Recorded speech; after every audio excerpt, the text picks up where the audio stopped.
Apakah tanaman keladi sobat pernah terserang oleh kutu sisik? Contoh seperti di video ini, tanaman keladi ini terserang oleh kutu sisik.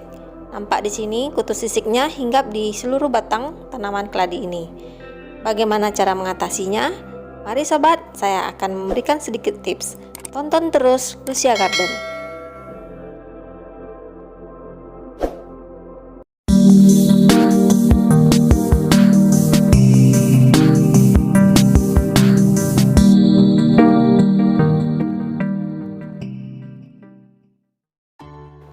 Halo Sobat Lucia Garden, ketemu lagi dengan saya. Bagaimana kabarnya sobat? Semoga sehat selalu dan bahagia selalu ya. Sobat, di video sebelum ini saya ada menjelaskan beberapa jenis anakan keladi. Dan kebetulan ada satu jenis keladi saya yang terkena serangan kutu sisik.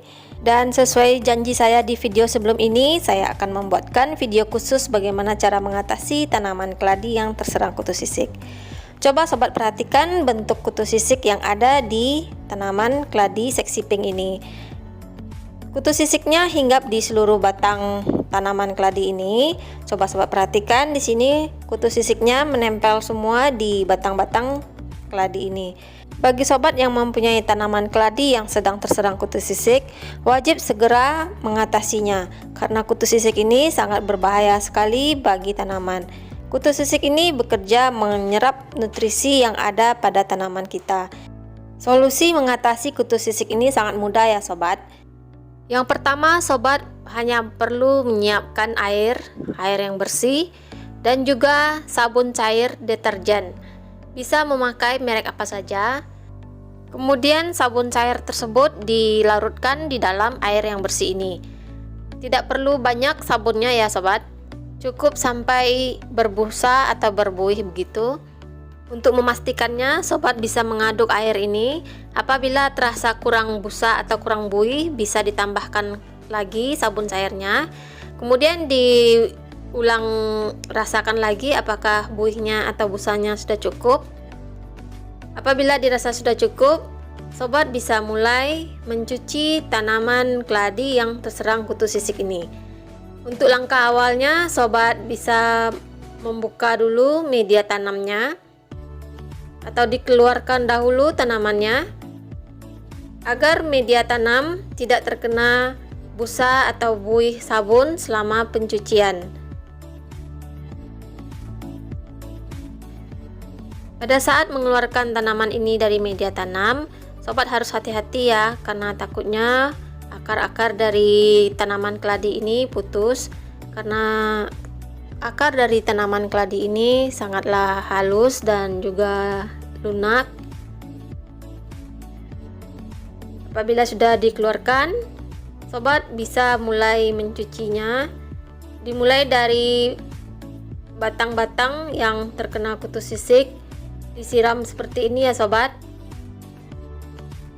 Kemudian dibersihkan untuk memastikan kutu sisiknya lepas dari batang. Kutu sisik ini seperti hewan lunak yang menempel di seluruh batang.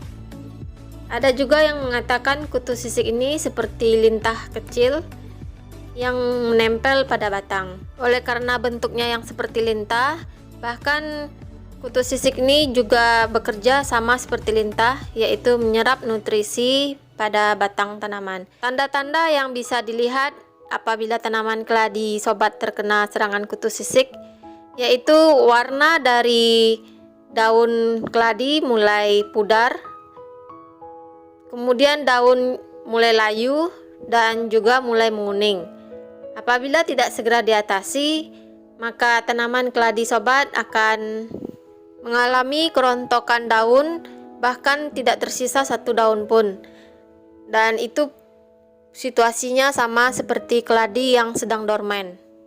Setelah menyuci keladi ini, sobat jangan lupa membilasnya dengan air yang bersih dan kemudian dicek kembali apakah masih ada tersisa kutu sisik yang hinggap di batang. Dan apabila ada daun yang mati seperti tadi, segera dibuang saja ya sobat. Tanaman keladi memang sangat rentan sekali terhadap terserang hama ya sobat, seperti hama kutu sisik, kutu putih maupun terserang ulat. Usahakan rutin memeriksa seluruh batang dan daun dari tanaman keladi, karena kapan saja ulat dan kutu sisik ini dapat menyerang keladi kita. Tahukah sobat mengapa tanaman keladi sangat sering terserang hama? Karena tanaman keladi menyukai media tanam yang lembab. Sementara hama dapat berkembang biak dengan baik pada media tanam yang lembab juga. Oleh karena itu, tanaman keladi ini sangat mudah terserang oleh hama. Oke sobat, lanjut kita akan menanamnya. Sebelum ditanam, jangan lupa taburkan dahulu insektisida furadannya. Kemudian siap kita tanam kembali. Apabila media tanamnya berkurang, sobat bisa menambahkan dengan media tanam yang baru. Saya di sini memakai moss, sekam mentah, sekam bakar, dan juga kompos.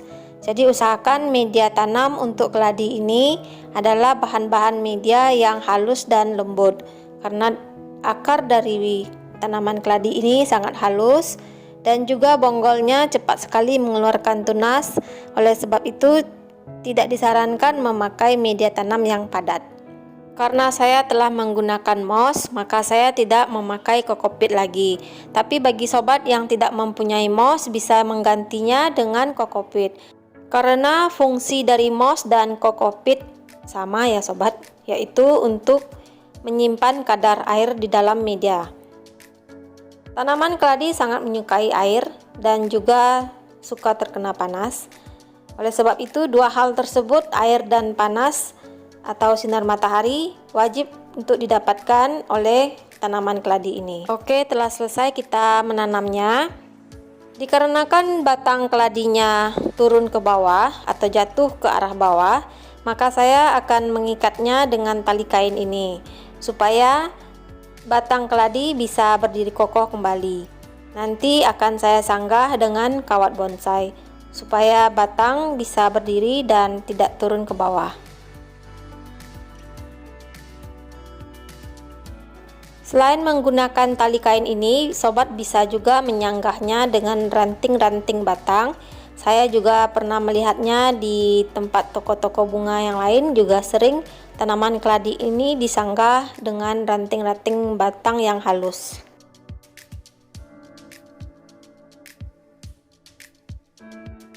Nah, telah selesai saya ikat. Untuk selanjutnya saya akan memakai kawat bonsai ini supaya tali yang diikat tadi bisa berdiri kokoh dan bisa menyanggah dari batang-batang keladi yang lunak ini.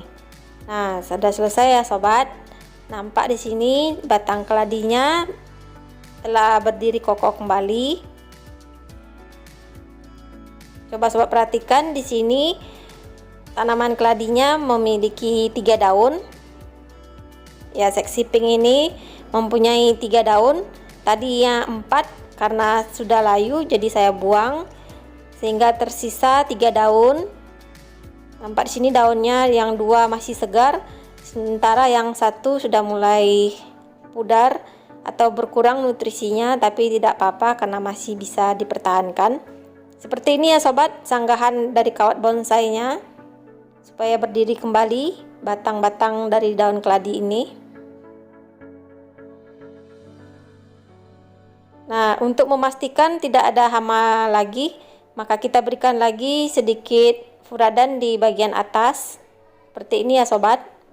Nah, telah selesai kita selamatkan keladi seksi pink ini.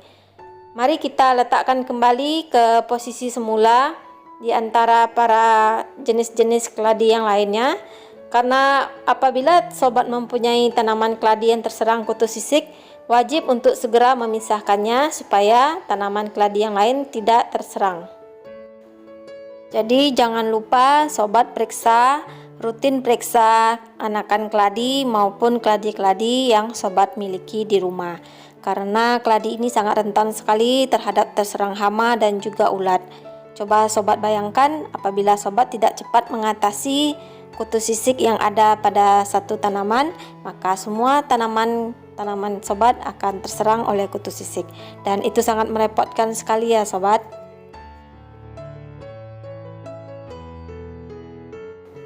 Baiklah sobat, setelah ini saya akan mereview bagaimana hasil dari tanaman keladi yang telah kita selamatkan, apakah bisa selamat atau bahkan mati karena terkena air sabun tersebut. Bagaimana hasilnya? Nah, inilah dia sobat. Kondisi seksi pinknya 1 minggu kemudian. Ternyata seksi pinknya hidup dengan sehat dan segar sekali. Dia tidak mati ya sobat, berhasil kita selamatkan dan mencucinya dengan air sabun, ternyata tidak membuat tanaman ini mati. Bisa sobat lihat di sini pucuk mudanya langsung mempunyai motif baru yang sudah keluar bintik-bintiknya. Berarti kita nyatakan ini berhasil caranya ya sobat. Bisa sobat coba di rumah. Baiklah sobat, sampai di sini dulu video kali ini, sharing kita kali ini, semoga bermanfaat dan sobat tetap semangat menjaga tanaman keladinya. Sampai jumpa di video berikutnya sobat. Bye bye.